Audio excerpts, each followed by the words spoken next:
নমস্কার, সকলকে স্বাগত জানাই আমাদের চ্যানেলে। আপনার দিনটি শুভ হোক এই প্রার্থনা করে আজকের ভিডিওটি শুরু করছি। আজকের ভিডিওতে আমরা কথা বলবো সিংহ রাশির যারা জাতক জাতিকা রয়েছেন তাদের এপ্রিল মাস 2026 কেমন কাটবে সেই বিষয় নিয়ে আজকের এই ভিডিওতে আলোচনা। তো চলুন দেরি না করে ভিডিওটি শুরু করা যাক। সিংহ রাশি কালপুরুষ রাশিমণ্ডলের রাশিচক্রের পঞ্চমতম রাশি হলো এই সিংহ রাশি। এই সিংহ রাশির অধিপতি হলো বা রুলিং প্ল্যানেট হলো সান অর্থাৎ সূর্য। আর 2026 বছরটাও কিন্তু সূর্যের। আর এই রাশি হলো অগ্নিতত্ত্বের একটি রাশি অর্থাৎ ফায়ার সাইন। আর এই রাশির কেমন যাবে সেই নিয়ে আজকের আলোচনা। তো চলুন দেখে নেওয়া যাক। তো প্রথমে আমরা দেখে নেব এপ্রিল মাসের সাপেক্ষে প্ল্যানেটারি পজিশন কোথায় থাকছে, অর্থাৎ এই মাসের লগ্ন চার্ট হিসাবে আপনাদের গ্রহগুলো কোথায় কি থাকছে। আপনাদের রাশির অধিপতি বা লর্ড বলতে পারেন, সূর্য বা সান যেটাই বলুন না কেন, কোথায় রয়েছে আপনাদের অষ্টম হাউসে। সাথে রয়েছে শনি এবং মঙ্গল। আপনাদের এই সময় সপ্তম হাউসে গোচর করছে রাহু এবং বুধ, এবং রাহু প্রায় পুরো বছরটা ধরে প্রায় ডিসেম্বর 2026 পর্যন্ত এই ঘরেই থাকবে। শুক্র রয়েছে আপনাদের নবম ঘরে অর্থাৎ 9th হাউসে। আর আপনাদের 11th হাউসে কে রয়েছে? আপনাদের 11th হাউসে রয়েছে বৃহস্পতি। তো রাশির স্বামী অর্থাৎ রাশির অধিপতি সূর্য কোথায় রয়েছে? 8th হাউসে। আর 8th হাউস যারা অ্যাস্ট্রোলজি সম্পর্কে জানেন তারা তো অবশ্যই জানেন। বাকিদের জন্য বলে দিচ্ছি যে কুণ্ডলীর অষ্টম ঘরটা কিন্তু ভালো মানা হয় না, আর 12th হাউসকেও মানা হয় না। সেই ক্ষেত্রে এই সময় আপনাদের রাশির অধিপতি সূর্য রয়েছে আপনাদের অষ্টম ঘরে।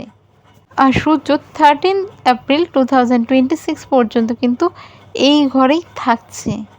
তো এই সময় আপনাদের স্বাস্থ্যের দিকটা যদি দেখা যায় তাহলে ইমিউনিটির প্রবলেম, ডাইজেস্টের প্রবলেম, ব্লোটিং হওয়া, যে কোনো খাবার খেয়ে গ্যাস্ট্রো রিলেটেড প্রবলেম, অ্যাসিডিটি, এই জিনিসগুলো কিন্তু এই সময় ভীষণভাবে থাকবে।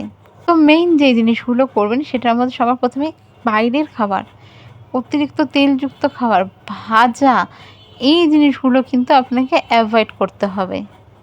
এছাড়াও অল্পতে ঠান্ডা লেগে যাওয়া, শরীরে ব্যথা, মানে সারা শরীরে একটা চাপা ব্যথা বা শরীরের কোনো পার্টে ব্যথা, মাথা ব্যথা, এই সমস্যাগুলো কিন্তু আপনাদের দেখা দেবে বিশেষ করে 13th এপ্রিল 2026 পর্যন্ত।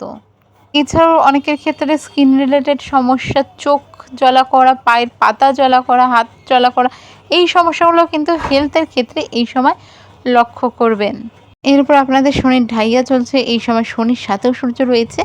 14th এপ্রিল শুক্র ট্রানজিট করে যাবে, নবম হাউসে চলে যাবে। আর নবম হাউস হচ্ছে ধরা হয় যে ভাগ্যের ঘর। তো সেই হিসাবে যদি দেখা যায় তো সে সময় ভাগ্যও আপনাদের সাথ দেবে। তো ধরুন যেই সমস্যাগুলো ঠিক হচ্ছিল না, আপনি ভুগছিলেন এই গ্যাসের সমস্যা, তো হয়তো একটু ফিল হলো, বাট কিছুক্ষণেই ঠিক হয়ে গেল একা একাই। মানে এখানে যে সিচুয়েশানটা ফিল করবেন এপ্রিলের ফার্স্ট 2টো সপ্তাহ, পরের সপ্তাহটা থেকে কিন্তু অনেকটা 90% বেটার রেজাল্ট আপনারা পাবেন। এরপরে দেখে নেব আপনাদের এডুকেশন কেমন থাকবে। এডুকেশনের ক্ষেত্রে দেখা হয় 5th হাউস থেকে। 5th হাউসের অধিপতি আপনাদেরকে বৃহস্পতি, আপনাদের 5th হাউসের অধিপতি হচ্ছে বৃহস্পতি। তো পঞ্চমের আপনাদের কানেকশন যেহেতু লাভ স্থানের থেকে হচ্ছে, তো এডুকেশন ভালো থাকবে। লাভ স্থানে যেহেতু কানেক্টেড হচ্ছে এই সময় না, যেটুকুনো আপনি চেষ্টা করছেন আর একটু এফোর্ট দিন, যতটা এক্সপেকটেশন আছে তার থেকে বেটার রেজাল্ট করতে পারবেন। এই সময় যদি কোনো রকম গভর্নমেন্ট এক্সাম থাকে, কোনো রকম ইন্টারভিউ থাকে, প্রাইভেট সেক্টরের ক্ষেত্রেও কোনো কিছু ইন্টারভিউ হোক, এক্সাম হোক, বা কোনো নতুন চাকরির চেষ্টা করছিলেন, এই সময় হয়ে যাওয়ার সম্ভাবনা থাকছে। কিছু ক্ষেত্রে কিছু মানুষ কিন্তু এই সময় আপনারা যে জিনিসগুলো পাবেন, এছাড়াও কোনো কিছু কোর্স করতে চাইছেন, কোনো ডিসিশন নিতে চাইছেন, ভালো রেজাল্ট পাবেন, এই সিচুয়েশনগুলো থাকবে। তো এডুকেশনের ব্যাপারে হচ্ছে বলতে গেলে ভালো থাকছে, বেটার থাকছে। আর যারা চেষ্টা করছেন একটু বেশি বেটার করার, একটু এফোর্ট দিন, প্রচুর রেজাল্ট ভালো থাকবে। তবে মনে মনে এক্সপেকটেশন রেখে দিলেন কিন্তু পড়াশোনার দিকে মন দিলেন না, সেক্ষেত্রে কিন্তু যেটা ভাবছেন সেটার থেকে সেই রেজাল্টটা আপনারা এক্সপেকটেশন করবেন না। কারণ শনির দৃষ্টিও থাকছে। শনি হলেন কর্মফলদাতা, তাই কর্ম করুন, ফল আপনি অবশ্যই ভালো পাবেন। এরপরে দেখে নেওয়া যাক আপনাদের লাভ রিলেশন কেমন থাকবে। এই লাভ রিলেশনে আমরা দেখে থাকি 5th হাউস থেকে শনি মহারাজের দৃষ্টি পড়ছে হচ্ছে আপনাদের 5th হাউসে। তো সেক্ষেত্রে কিন্তু আপনাদের পার্টনার যারা রয়েছে তাদের দৃষ্টি কিন্তু এই সময় আপনার উপরেই টিকে থাকবে। মানে আপনি কি করছেন, আপনি কি না করছেন, এর সাথে সাথে কিন্তু এই সময় তাদের মনোভাবটা একটু জেদ থাকবে। তারা হয়তো আপনাকে কোথাও যেতে না বলেছে, কিছু করতে না বলেছে, একদম মানে যেটা একবার বলে দিয়েছে সেটাই, আর কোনো চেঞ্জেস হবে না। তো এই ক্ষেত্রে সম্পর্কের ক্ষেত্রে কিন্তু ছোটো ছোটো কিছু বিষয়ে আপনাদের কম্প্রোমাইজ করতে হতে পারে। আদারওয়াইজ রিলেশনের জায়গায় মোটামুটি ভালোই থাকছে। যারা সিঙ্গেল রয়েছেন, রিলেশনশিপে নেই, এরকম কিছু মানুষের ক্ষেত্রে কিন্তু কিছু নতুন সম্পর্কর হাতছানি থাকছে। তো কিছু কিছু ক্ষেত্রে আপনাদের কিন্তু নতুন রিলেশনের ব্যাপারেও থাকছে। আদারওয়াইজ কারোর সাথে অ্যাটাচমেন্ট হয়ে যাওয়া, কারোর প্রতি একটা অ্যাট্রাকশন চলে আসা, এই জিনিসগুলোও থাকবে। তো বলা যেতেই পারে যে মোটামুটিভাবে দেখতে গেলে 80% রিলেশন আপনাদের ভালোই থাকছে, তাতে কোনো সমস্যা হচ্ছে না। আর 20% কেন বলছি না, কারণ ওটার মধ্যে হচ্ছে আপনার পার্টনারের থাকবে জেদ, আপনার পার্টনারের থাকবে একগুঁয়েমি, আর আপনার থাকবে অ্যাগ্রেশন। তো ছোটোখাটো অশান্তি ঝগড়া মাঝে মধ্যেই হতে পারে, দু এক কথায় একটু ঝগড়াও হয়ে যেতে পারে। এরপরে দেখে নেব আপনাদের ম্যারিড লাইফ কেমন থাকবে। ম্যারিড লাইফ দেখা হয় 7th হাউস থেকে। আর 7th হাউসের লর্ড শনি রয়েছে কোথায়, 8th হাউসে, আবার 7th হাউসে রয়েছে রাহু এই সময়। আচ্ছা, বিগত কিছু মাস থেকে ধরে নিন, বিগত 3 মাস থেকে, এই নতুন বছর শুরু হওয়ার থেকে কি যারা সিংহ রাশির জাতক জাতিকা রয়েছেন, ছোটো ছোটো বিষয়ে পার্টনারের সাথে একটু অশান্তি হওয়া, আপনারা যেটা বলছেন সেটা মেনে না নেওয়া, বা নর্মালি যে কোনো জিনিস, ভালো কিছুই হোক বা যে কোনো জিনিসই হোক, সেটা নিয়ে একটু সমস্যা করা। আর যাদের এই সমস্যাগুলো হচ্ছে না, সেখানে যারা সিংহ রাশির জাতক বা জাতিকা, তাদের লাইফ পার্টনারের হেলথে প্রবলেম। হয়তো কোনো সময় ঠান্ডা লেগে যাচ্ছে, কোনো সময় পেটের সমস্যা 2-3 দিনে ভুগছে, কোনো সময় মাথা ব্যথা চলছে 2-3 দিন ধরে, কোনো সময় হাত পা ব্যথা চলছে। মানে ছোটো ছোটো ছোটো সমস্যা কন্টিনিউ লেগে আছে কি না? তো এরকম যদি হয়ে থাকে, মোটামুটি ধরে নিন যেহেতু রাহু এবং শনি এই বছর ট্রানজিট করছে না, তার ফলে এই সমস্যাগুলো থাকবে। এবং বৃহস্পতি যখন 2 জুনের পর নিজের ঘর চেঞ্জ করবে, তখন গিয়ে এই সমস্যাগুলোর সমাধান কিন্তু পাবেন। তো এপ্রিল মে মাসের মধ্যে যে সময়টা, এই অশান্তিগুলো থাকবে। তো চেষ্টা করুন নিজেদের মধ্যে জিনিসগুলো ঠিক করে নেওয়ার। এরপরে দেখে নিচ্ছি ভাগ্য কেমন থাকছে, কেরিয়ার কেমন থাকছে, বা আপনাদের ব্যবসা বাণিজ্য কেমন থাকছে। তো ভাগ্যের ঘরে আপনাদের হচ্ছে কি রয়েছে, তো ভাগ্যের স্বামী মঙ্গল, আর আপনাদের ভাগ্যের ঘরে বসে রয়েছে এই সময় শুক্র, আর 8th হাউসে রয়েছে আপনাদের মঙ্গল। তো 8th হাউসে মঙ্গল থাকা কিন্তু খুব একটা ভালো দিক হয় না। 8th হাউসের যেই জিনিসগুলো আছে সেগুলো সম্পর্কে একদিন ডিটেলস আমি ভিডিও করব। তো 8th হাউসে মঙ্গল কিন্তু কোনো সময় ভালো দেখা হয় না। তো হেলথ রিলেটেড ছোটো ছোটো প্রবলেম কিন্তু আপনাদের থাকছে। মে মাসে গিয়ে যখন মঙ্গল ট্রানজিট করবে, নিজের ঘর পরিবর্তন করবে, তখন থেকে কিন্তু এই ভাগ্যের উন্নতি আপনারা দেখতে পারবেন। এই সময় কিন্তু একটু অবস্টেগেলস, ধরুন যেই কাজটা মানুষের একবার দুবারে হয়ে যায়, সেটা আপনাকে 4-5 বার 6 বারে করতে হচ্ছে, বা কোনো কাজ হচ্ছেই না, বলা হচ্ছে কিছুদিন পরে করতে, এরকম ভাগ্য কিন্তু এই সময় থাকবে। হয়তো একটা কাজ হতে হতে হলো না, আপনি একটা জিনিস কিনবেন, আপনার কাছে টাকাও জমানো হয়েছে, সেই জিনিসটা কোনো কারণে বিক্রি বন্ধ হচ্ছে, বা হচ্ছে না ওই সময় বিক্রি, বা ওই সময় স্টক আউট হয়ে যাচ্ছে, এইরকম জিনিসগুলো কিন্তু এই সময় আপনি ফেস করবেন। তারপর মাঝে মাঝে রাগ উঠবে যে আপনার ভাগ্যই কি এরকম নাকি। তো এই সমস্যাগুলো কিন্তু আপনাকে ফেস করতে হবে এই মাসে। এই সময় কিন্তু অনেকেই প্রপার্টি কেনার কথা ভাবেন। আমি যে মাসিক নয়, বার্ষিক যে রাশিফল সেখানে বলে দিয়েছি সিংহ রাশির জন্য যে মার্চ মাস অবধি, আর তারপরে বেস্ট টাইম হচ্ছে মে মাসের লাস্ট থেকে জুন মাস অবধি।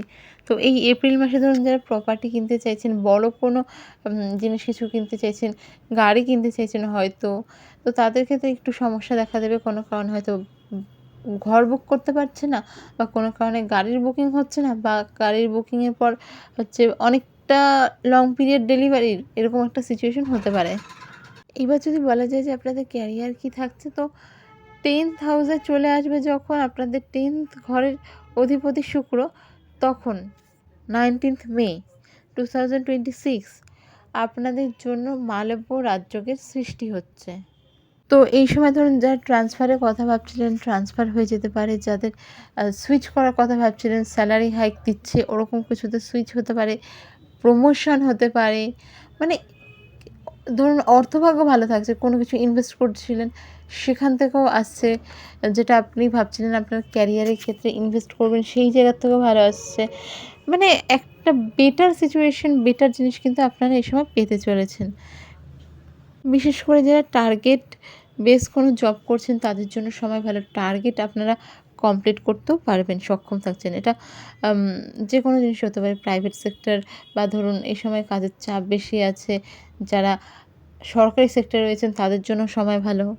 তবে হ্যাঁ, কারোর জন্মকুণ্ডলী বা জন্মের লগ্ন চার্টে যদি 10th হাউসে শুক্র খারাপ থাকে সেক্ষেত্রে কিন্তু আপনার পক্ষে এই জিনিসগুলো ফিল করা সম্ভব নয়। তো সেই জায়গাটাও কিন্তু আপনাকে খেয়াল রাখতে হচ্ছে। এরপরে দেখে নেব ব্যবসা বাণিজ্য কেমন থাকছে। ব্যবসা বাণিজ্যর ক্ষেত্রে দেখতে গেলে যাদের ট্রান্সপোর্টের বিজনেস রয়েছে তাদের ক্ষেত্রে কিন্তু এপ্রিল মাসে যেরকম এক্সপেকটেশন ছিল সেরকম থাকবে না।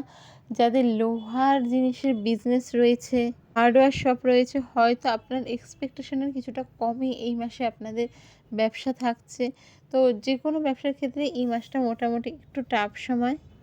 যাদের মেডিকেল শপ রয়েছে, মেডিকেল রিলেটেড বিজনেস রয়েছে তাদের জন্য সময় ভালো। আর এক্সপোর্ট ইম্পোর্টের ক্ষেত্রেই বললাম যে আপনার এক্সপেকটেশন যেমন আছে হয়তো তেমন চলবে না, তবে চলবে, মোটামুটি চলবে। তো এপ্রিল মাসের যদি রাশিফল বলা যায় তাহলে কিন্তু সিংহ রাশির জাতক জাতিকাদের এরকম একটাই সিচুয়েশন ফেস করতে হচ্ছে সর্বক্ষেত্রে। আর কারো যদি কোনো কিছু জানার হয় অবশ্যই কমেন্ট বক্সে কমেন্ট করুন, চেষ্টা করব আপনাদের প্রত্যেকটা প্রশ্নের উত্তর দেওয়ার। এরপরে দেখে নেব আপনাদের এই মাসে মানে রাশি অনুযায়ী কি কি রেমেডি করা উচিত। তো সবার প্রথমেই বলবো যে এই মাসে কিন্তু আপনাদের শনির বীজ মন্ত্রের জপ করা ভীষণ ভালো। প্রত্যেক দিন যদি পারেন অবশ্যই করুন 108 বার শনিদেবের বীজ মন্ত্রের জপ।